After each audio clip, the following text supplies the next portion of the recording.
Bonk's Adventure. Nintendo has Mario, Sega has Sonic.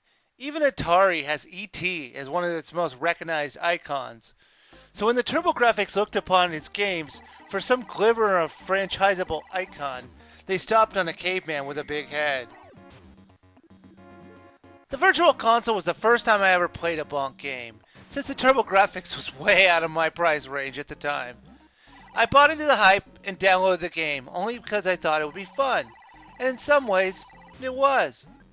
The graphics were very colorful and cartoony. Even the animations on Bonk were fun to watch. It's a true side-scroller and rarely jumps the tracks.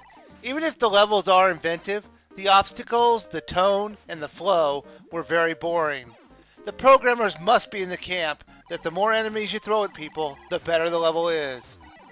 I guess this is my problem with the game. If this was just another side-scroller, then it would be okay to call it unremarkable. But this is the game that launched Bonk to a mascot worthy. This game isn't special in any way. It's so average in every way, it makes me think it's the perfect way to describe the TurboGrafx system.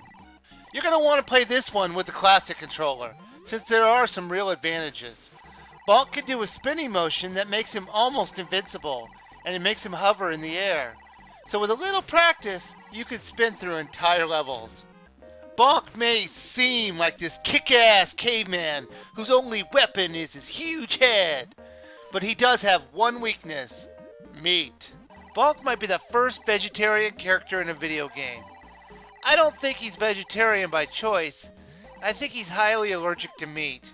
When he normally eats meat, he does what you would expect. It turns him Chinese. Luckily for Chinese Bonk, he gets special powers to turn his enemies into stone when he's that way. So I guess it's worth breaking into a body rash. If you have the balls to make him eat just a little more meat, he will go nuts and start flashing.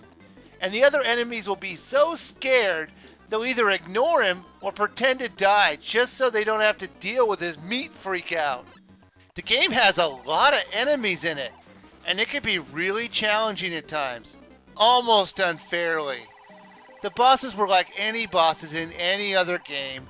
Figure out their weak spot, then exploit it. Sometimes the levels didn't make any sense, which is okay for a platformer, but the setups to the levels were just strange.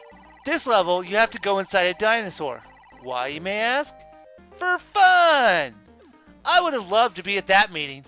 Okay guys, I was thinking, Bonk could jump through the dinosaur's mouth, then swim through his body, then exit out his ass! They must have been really high when they thought this level out. Like Star Tropics, I don't get why there's such a fan base for this game. However, Bonk's Adventure was a breakout hit for the TurboGrafx, and for that reason alone, it might be worth the download. But be warned, you're only going to bother to play this game once.